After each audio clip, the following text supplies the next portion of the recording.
मेरे प्यारे बाल को आज हम क्लास 11 बिजनेस स्टडीज़ का चैप्टर नंबर 3 का पार्ट 2 कर रहे हैं। हमने पार्ट 1 में ऑलरेडी आपको गवर्नमेंट कंपनीज तक करवा दिया था। आज हम गवर्नमेंट कंपनी से अपना स्टार्ट करने वाले हैं और पार्ट 1 के अंदर आप लोगों ने बहुत ज़्यादा अच्छा सपोर्ट दिया। अब जो है पार्ट 2 हम इस वीडियो को लेकर आ रहे हैं, जिसमें बात करें public, private and multinational company. Multinational company आपकी बुक में कुछ और भी लिखा हो सकता है, बट हाँ मल्टीनेशनल कंपनी भी उसे ही कहा जाता है। तो चलिए जी आज हम स्टार्ट करते हैं। तो भाई पूरे फनी मोड से आज करेंगे, ठीक है, क्योंकि आज यार मेरा मोड बहुत अच्छा है। और हाँ, आप मेरे चैनल पे जाके चैनल इन्फॉर्मेशन, चैनल अबाउट में जाके आप मेरा टेलीग्राम चैनल जरूर डाउनलोड कर लीजिए। जो सारे प्रीमियम नोट्स हैं जिससे मैं पढ़ा भी रहा हूँ, ये सारे नोट्स बिल्कुल फ्री में आपको टेलीग्राम पे मिल जाएंगे। और ये मेरा मोबाइल नंबर है। सिर्फ और सिर्फ प्लीज़ एक रिक्वेस्ट है, बस मैसेज करने से पहले, मतलब एक रिक्वेस्ट है कि डाउट पूछने से पहले इंश्योर कर लें कि आप व्हाट्सएप पे ही मैसेज कर रहे हैं, क्योंकि कॉल वगैरह में जो है बिल्कुल मत कीजिएगा। इस पे जो है सिर्फ और सिर्फ व्हाट्सएप ही चलता है। व्हाट्सएप आप इस पे कीजिएगा, जो भी आपके डाउट हो वो बिल्कुल आपके फ्री ऑफ कॉस्ट जो है आपके सॉर्ट आउट कर दी जाएंगे, वो भी मेरी साइड से, ठीक है। तो चलिए इस चैप्टर को फटाफट से स्टार्ट करते हैं। सुनाओ, आज हमको स्टार्ट करना था यहाँ से गवर्नमेंट कंपनी से। तो गवर्नमेंट कंपनीज कौन सी होती है, मैं सबसे पहले आपसे ये पूछना चाहता हूँ। जल्दी कमेंट करो और प्लीज़ यार वीडियो को लाइक कर देना और कमेंट जरूर कर देना, ठीक है। तो चलिए, according to the companies act 2013। भाई पहले मेरी बात हम समझो, इसको भूल जाओ, इसको भूल जाओ, क्योंकि मुझे पता है अगर जो ऐसी बुक का पढ़ना होता तो तुम वीडियो नहीं खोलते ये वन शॉट वाली। तो यहाँ पे देखो, गवर्नमेंट कंपनीज कौन सी कंपनीज होती है जिसमें 51% शेयर, ध्यान से सुनना मैं क्या कह रहा हूँ, जिसमें 51% शेयर गवर्नमेंट का होता है। जैसे फॉर एग्जाम्पल भाई, ये कोई कंपनी है, एक मैंने कंपनी बनाई, जैसे फॉर एग्जाम्पल मैंने एक कंपनी बनाई अनुज द एडुकेटर के नाम से, जो मेरे चैनल का भी नाम है।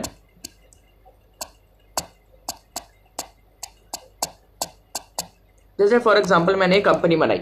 अब ये कंपनी बनाई तो अगर मैं इस कंपनी के शेयर्स इशू करता हूं, क्या इशू करता हूं, मैं इस इशू के शेयर्स इशू करता हूं इस कंपनी के, और इसमें आधे से ज्यादा कितना भाई, 51% मिनिमम अगर गवर्नमेंट ने अप्लाई करे, अगर गवर्नमेंट को अलॉट कर दिए गए, मतलब इसके 51% शेयर या 51% से ज्यादा शेयर्स अगर गवर्नमेंट को इशू कर दिए गए, तो इस कंपनी को अब हम प्राइवेट, पहले तो हम इसे प्राइवेट कंपनी कहते हैं क्योंकि एक इंडिविजुअल इसको चला रहा है, मगर अब ये जो है क्या कहलाई जाएगी, अब ये प्राइवेट कंपनी नहीं कहलाई जाएगी, अब ये कहलाई जाएगी एक गवर्नमेंट कंपनी। क्या कहलाई जाएगी, government company.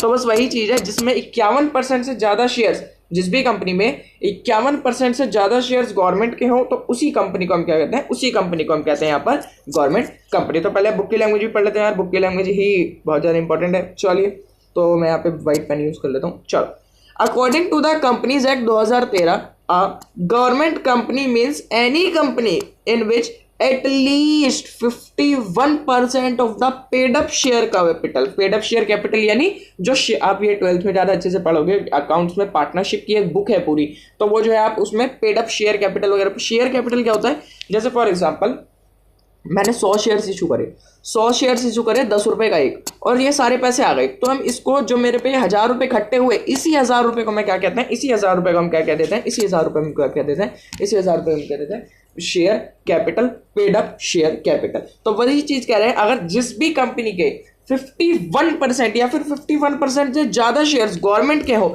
Held by the central और स्टेट गवर्नमेंट, और पार्टली बाय सेंट्रल और and partly by state government, मतलब चाहे आधा शेयर्स, मतलब 51% टोटल होने चाहिए गवर्नमेंट के, इसमें वो अपना जाने, चाहे सेंट्रल हो चाहे स्टेट हो, चाहे दोनों ने थोड़े थोड़े ले रखे हो, मगर टोटल 51% हो, उसी कंपनी को हम क्या कहते हैं, उसी कंपनी को हम कहते हैं government company, state government, and includes company in which subsidiary of a government company. Subsidiary कौन सी होती है भाई, देखो सब्सिडरी कंपनी समझाता हूँ, क्योंकि यार देखो इतना ज़्यादा डिटेल में कोई नहीं समझाएगा। मैं ऐसे वीडियो नहीं बताता हूँ कि 5-5 मिनट में चैप्टर खत्म करवा दें वाली वीडियो बनाऊँ, फिर बच्चों को आज ज़्यादा कॉन्सेप्ट्स क्लियर नहीं होते, और आजकल पेपर भी कॉन्सेप्चुअल आता है, केस स्टडीज आती हैं।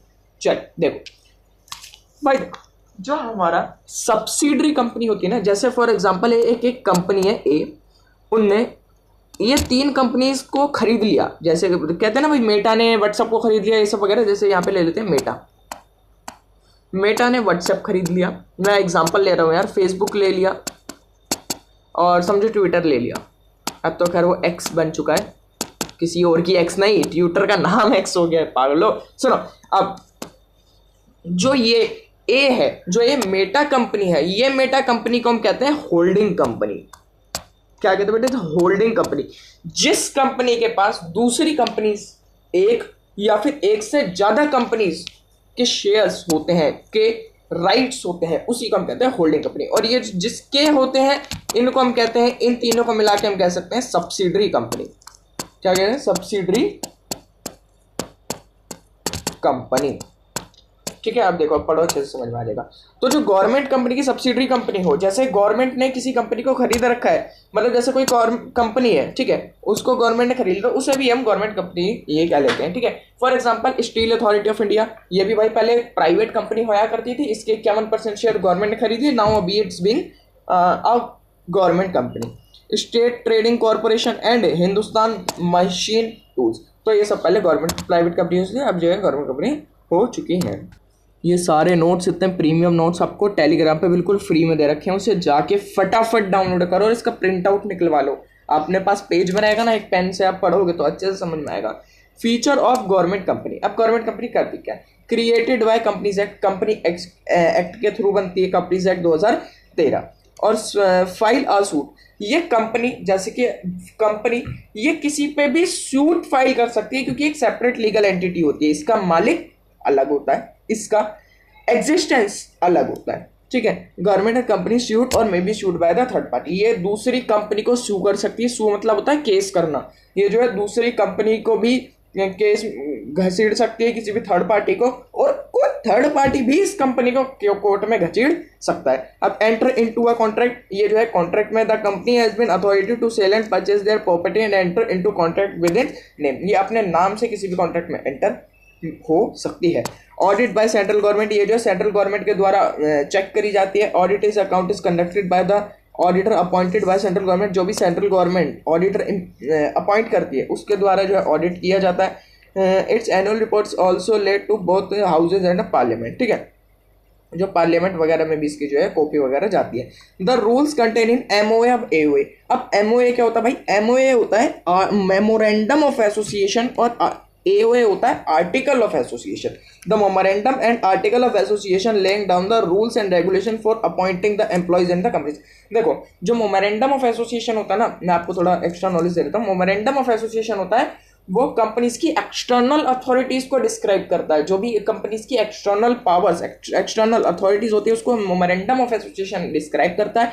And article of association companies के इंटरनल रूल्स एंड रेगुलेशंस को डिस्क्राइब करता है। भाई देखो यार, ये इतनी छोटी छोटी बात ना, लोग पढ़ा पढ़ा के आगे बढ़ जाते हैं, मगर किसी ने भी, मैं गारंटी देता हूँ भाई, किसी ने भी यूट्यूब पे नहीं बता रखा होगा, जो 11th को पढ़ा रहा है स्पेशली, है ना। तो यार देखो, इस चैनल पे ना यार आपको बिल्कुल डिटेल्ड कॉन्सेप्ट मिलता है, बिल्कुल डिटेल्ड, ठीक है, तो ज्वाइन कर लो। और हाँ, ऐसा नहीं है कि यार आपको ट्यूशन लेने की जरूरत है। बहुत सारे बच्चे पूछते हैं, मैं एक दिन छोड़ के एक दिन वीडियो डालता हूँ, तो वो एक दिन छोड़ के एक दिन वीडियो आप देख लो ना रेगुलर। मैं शाम को 7 या फिर 8 बजे के आसपास वीडियो डाल देता हूँ, तो फिर डेली नहीं, एक दिन छोड़ के एक दिन, ठीक है। तो फिर यार वो वीडियो आप रेगुलर देखो, रेगुलर देखो, और 1 से 1.5 महीने के अंदर मैं सिलेबस भी कंप्लीट करवा दूंगा, ठीक है। क्योंकि भाई जब देखो एक एक दिन में एक एक चैप्टर होगा तो फिर बढ़िया है ना यार। तो मैं इसलिए बोल रहा हूँ, यूट्यूब पर बिल्कुल फ्री कंटेंट आपको मिल रहा है, एंजॉय करो, ठीक है। अब merits of government company, government company का क्या अच्छाइयाँ होती हैं? इजी फॉर्मेशन, बहुत ज़्यादा इजी फॉर्मेशन होती है। Separate act of parliament is not required for setting up a government company, it is establish under the companies act. ये जो है कंपनीज एक्ट के अंदर आप सिंपली से जो है रजिस्टर करवा सकते हो।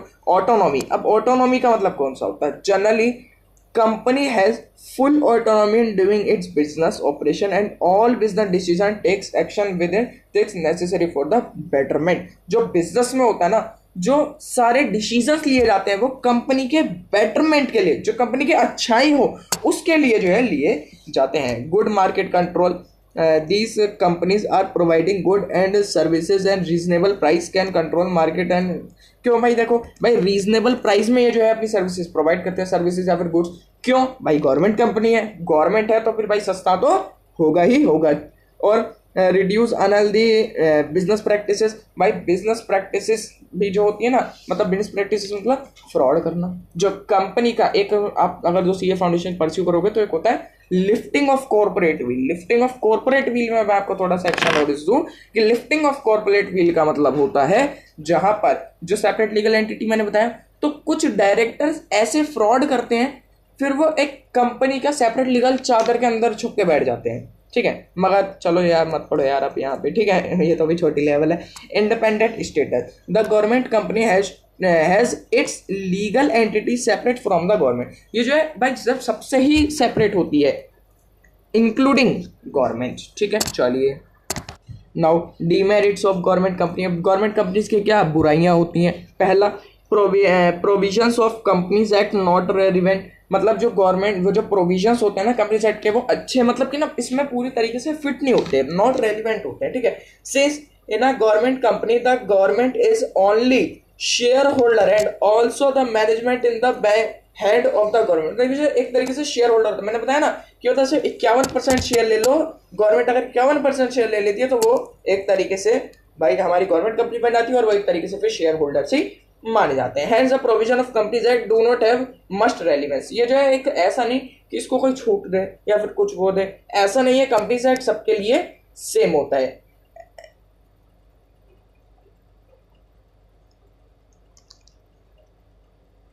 सॉरी ये जो है वॉइस जो है कट हो गई थी। तो चलिए एविडेंस कॉन्स्टिट्यूशनल रिस्पॉन्सिबिलिटी इन सम, एक मिनट रुक जाइए शायद ना माइक हट गया था।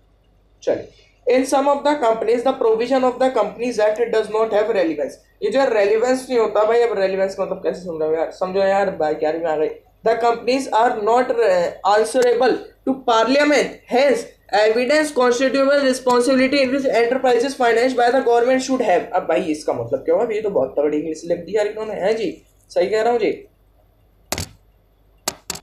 तो यार इसका मतलब क्या होता है ना, इसका मतलब होता है जब एक गवर्नमेंट कंपनी बनती है ना, जब एक सरकारी कंपनी कुछ ऐसे काम करती है जिससे वो उन जिम्मेदारियों से बच जाती है जो संविधान की तरह गवर्नमेंट पर होती है। मतलब जो गवर्नमेंट पर जो भी लॉ वगैरह होते हैं ना, मतलब जो भी लॉ वगैरह होते हैं कंपनी साइड के, उससे भी बच जाती है। तो बस यही इसका होता है।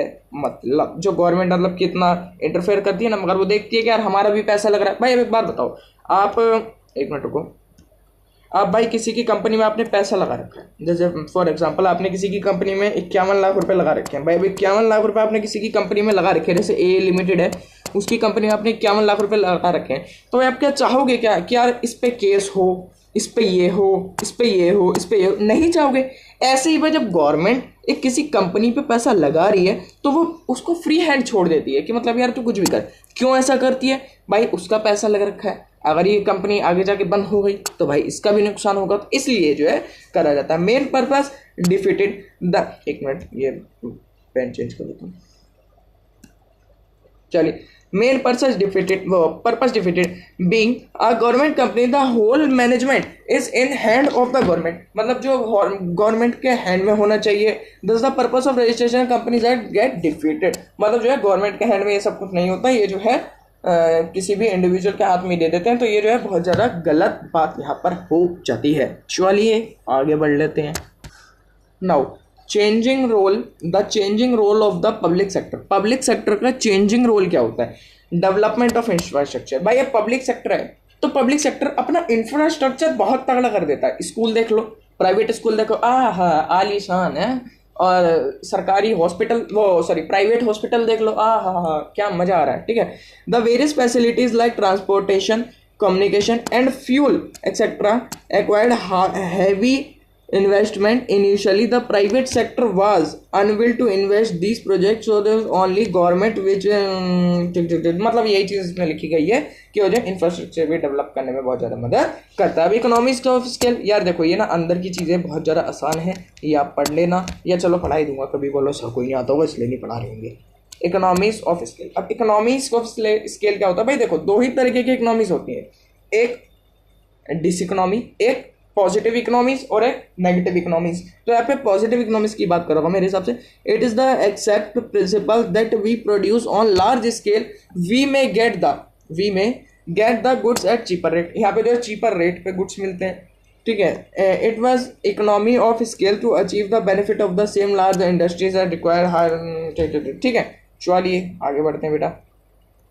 सो समझाया तो नहीं आपने इसमें, बेटा देखो इसमें क्या कह रहा है ना इकोनॉमीज ऑफ स्केल में कह रहा है जो भी आपका स्केल बढ़ाने के लिए जो भी इकोनॉमीज लग रही है उन्हीं के बारे में बात करी गई है, ठीक है। अब इंपोर्ट सब्स्टिट्यूशन मतलब एक तरीके से होता है टैक्स। क्या होता है? Tax. In the initial, second and third 5-year plan, the company aimed to self-reliant in many phases. Public sector company like SAT, BEL, ये सब जो है ना had a strong base for providing import substitution and they had to expanding export of the company. Now अब हम पढ़ते हैं अपना लास्ट टॉपिक जो है शायद ग्लोबल एंटरप्राइजेस या फिर उसे क्या देते हैं multinational corporation. MNCs are genetic corporation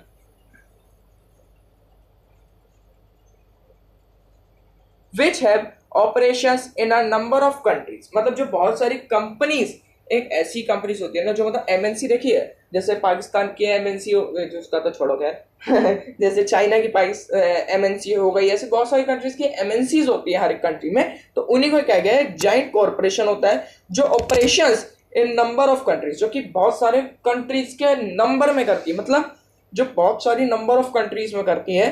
they are characterised by their huge size, large number of product, advanced technology, market strategy and network of all India। तो इसमें यही बताया गया कि मल्टीनेशनल कंपनी को होती है मल्टीनेशनल, इसका जो फुल फॉर्म होता है ना मल्टीनेशनल कंपनी होता है। कभी बोलो सो मल्टीनेशनल कंपनी तो पूरी इसमें नहीं लिखा मल्टीनेशनल कंपनी, कहाँ से बता रहे हो मैं? Multinational company are genetic corporation which have operations in a number of countries, जो कि बहुत सारे नंबर ऑफ कंट्रीज में इसका ऑपरेशन होता है। They are characterized by huge size, ये जो है बहुत सारे huge size, large number of product, advance technology, market strategy, network of operation all over the world. बहुत सारे पूरे वर्ल्ड में जो है इनके ये सब चीजें होती हैं। Global enterprises are huge industrial organisation which extended their industrial and marketing operational through a network of their branches in several countries। जैसे ब्रांचेस होती है ना बहुत सारी, जैसे एमएनसी बहुत सारी कंट्रीज की इंडिया में भी बनी हुई है, ऐसी जो है मतलब जो सारी एमएनसीज होती है ये जो है अपना यार एक सेवरल कंट्रीज में अपने जो है नेटवर्क बना के रखती है। Their branch are also called major on foreign affiliates. इसका क्वेश्चन आ सकता है, एमसीक्यू आ सकता है। जो ब्रांचेस होती हैं किसकी, एमएनसी की, उसे क्या कहा जाता है? मेजॉरिटी ऑन फॉरेन एफिलिएट्स या फिर मोफा, उसे क्या कहा जाता है? मोफा, फोफा नहीं मोफा, फूफा नहीं मोफा, ठीक है। These enterprises operates in several areas producing multiple product with their business strategy extended to over the countries. पूरी विश्व भर में ये जो है काम करा करती हैं। Feature of features of multinational company, जो मल्टीनेशनल कंपनी है उसके फीचर्स क्या है? एक मिनट को यार कहाँ से गया, चलिए अब बात करते हैं features of multinational company. Multinational company के क्या फीचर होते हैं? चलिए, ह्यूज कैपिटल रिसोर्सेज। इसमें जो ह्यूज कैपिटल रिसोर्सेज है, these enterprises have huge financial resources and also possess the ability to raise fund from different sources। ये बहुत ज़्यादा रिसोर्सेज से अपने फंड्स को अरेंज करने की एबिलिटी रखते हैं। They can raise fund by issuing equity shares, debentures और bonds to the public by borrowing from financial institution. Okay चलिए, advance technology. These enterprises have up to the date of, मतलब इसमें जो है एडवांस टेक्नोलॉजी भी होती है और फॉरेन कोलैबोरेशन भी होती है, क्योंकि भाई मल्टीनेशनल कंपनी वो विश्व भर में है, तो भाई इसकी जो है बहुत सारी आपको पता होगा इसका कनेक्शंस भी बहुत ज़्यादा तगड़े होते हैं। मार्केटिंग स्ट्रेटेजी इसमें बहुत ज़्यादा होती है। देखो भाई दूसरी कंपनी में आप ब्रांच खोले तो कुछ ना कुछ मार्केटिंग स्ट्रेटेजीज के साथ तो आओगे ना, तो इसी को इसमें डिस्क्राइब कर गया। अब आता है दूसरा product information he sir product innovation. These enterprises have effective team of doing research. अब भाई देखो दूसरी कंपनी में आके खोल रहे हो भाई वो इनोवेशन होनी चाहिए, ठीक है। नेक्स्ट आता है सेंट्रलाइज्ड कंट्रोल। इसमें जो है सेंट्रलाइज्ड कंट्रोल होता है। The branches of MNCs are spread all over the India, but all branches are managed and controlled by their head officer in their home country। जो होम कंट्री में उनका officer होता है उनके द्वारा ही ये मैनेज एंड कंट्रोल किया जाता है। चलिए अब बात करते हैं ज्वाइंट वेंचर क्या होता है। ज्वाइंट वेंचर देखो, जब दो, मैं पहले मेरी बात समझो, जब दो या फिर दो से ज्यादा ऑर्गेनाइजेशन, वो दो या दो से ज्यादा ऑर्गेनाइजेशन एक कॉमन पर्पस के लिए, म्यूचुअल बेनिफिट के लिए एक जॉइंट वेंचर बना लेते हैं। मतलब जो या फिर दो से ज्यादा ऑर्गेनाइजेशन जब एक साथ मिलकर काम करती हैं उसे हम जॉइंट वेंचर कहते हैं। व्हेन टू और मोर ऑर्गेनाइजेशन में भी मे बी प्राइवेट, जो दो है वो प्राइवेट भी हो सकती हैं, गवर्नमेंट ओन्ड भी हो सकती हैं, या फिर फॉरेन कंपनी हो सकती है, agree to join together for common purpose and mutual benefit, it gives rise to a joint venture. A joint venture is pooling of resources and expertise by two or more business to achieve a particular goal. The aim is to starting a new business or expansion of an existing one. बस वही बात इसमें कही गई है. joint venture are formed either for long term, ये long term project या फिर short term project के लिए भी ये जो है बनाया जाता है. The basic purpose of the joint venture is to attain the top position of the both enterprises. जो दोनों enterprises हैं उनके सबसे ऊपर जाने के लिए, सबसे ऊपर भगवान के पास जाने के लिए नहीं, ऊपर जाने के लिए, ग्रोथ पाने के लिए जो भी उन्हें करना पड़ता है, शाम दाम दम दहेज, वो सारी चीजें अपना लेते हैं. ओके ओके, चल अब बात करते हैं बेनिफिट्स. यहाँ ऊपर भी था क्या कुछ? हाँ ये रहा. Two types of joint venture. Joint venture दो तरीके के होते हैं. पहला कॉन्ट्रैक्चुअल जॉइंट वेंचर और दूसरा equity based joint venture. If a in a contractual joint venture, a new joint owned entity is not created. There is only an agreement to work together. एक साथ काम करने के लिए इधर एक एग्रीमेंट किया जाता है और इसमें एक साथ काम करने के लिए इधर भी एग्रीमेंट किया जाता है. The parties do not share ownership of the business but exercise some element of control in joint venture. If typically examine of the contractual joint venture is franchisee relationship. भाई फ्रेंचाइजी वगैरह कुछ सुन रखा होगा, franchisee related ही contractual joint venture किया जाता है. अब जो इक्विटी बेस्ड जॉइंट वेंचर क्या होता है? Equity joint venture is agreement in which one is which a separate entity joint own और टू और more parties form an agreement of the parties. ठीक है. The key operative factors in a such case is joint ownership by two और more parties. The form business entity may be very partnership, trust, limited company या फिर form. Okay okay. तो भाई benefits में कुछ भी नहीं है. जैसे हमने उसमें पढ़े थे ना, जब दो कंपनी या फिर ज्यादा से ज्यादा, जैसे हमने पढ़े थे पार्टनरशिप के बेनिफिट होगा, बस वही है इसमें. भाई स्क्रीनशॉट लो, इसको खुद पढ़ना. भाई देखो, जब तक आप खुद नहीं पढ़ोगे कुछ नहीं होगा. मैं ऐसा नहीं हूं कि मैं सब कुछ पढ़ाया और निकल के चला गया, ऐसा नहीं. खुद पढ़ो, खुद पैन उठाओगे. जब तक नहीं पढ़ोगे बेटा तब तक कुछ नहीं होगा. Nothing is possible. अब बात करते हैं public private partnership. Public private partnership. और ये क्या हो गया? Public private partnership. P party popcorn और छोड़ो. PPP is defined as a relationship between public and private entities in context of infrastructure and other services. Other services या फिर contractual या फिर इंफ्रास्ट्रक्चर बेसिस पे जो भी डिफाइन होते हैं उन्हीं को हम PPP कहते हैं, public private partnership. The corporation venture between the public private sector built on the expertise of each. दोनों के एक्सपर्टीज पे होता है. Through the allocation of resources, मतलब रिसोर्सेज को, मतलब जो हमारे पास उत्पादन है उनको कहाँ कहाँ लगाना है. रिस्क एंड रिटर्न जॉइंटली, मतलब जो रिस्क है वो भी जॉइंटली वो बियर करते हैं और रिटर्न्स भी वो जॉइंटली बियर करते हैं. एक सब पार्ट मान लो किस चीज का? जॉइंट वेंचर का. ठीक है. चलिए अब feature of public private enterprises. Allocation of risk. भाई रिस्क बढ़ जाता है. दूसरा, ensure economic effectiveness and efficiency, faster implementation. भाई देखो, अब दो कंपनी है, ज्यादा कंपनी होती, इम्प्लीमेंटेशन बहुत कम होता. देखो ये पढ़ के देखना, इसमें भी सेम टू सेम ये चीज लिखी हुई होगी. Okay okay. तो बस इसी हिसाब से हमारा चैप्टर नंबर 3 भी कंप्लीट होता है. चैप्टर नंबर 3 के आप लोगों को नोट्स मैंने ऑलरेडी अपने टेलीग्राम चैनल पर अपलोड कर रखे हैं. मिलते हैं जल्दी चैप्टर नंबर 4 के साथ. तब तक ले जाएंगे. वंदे मातरम.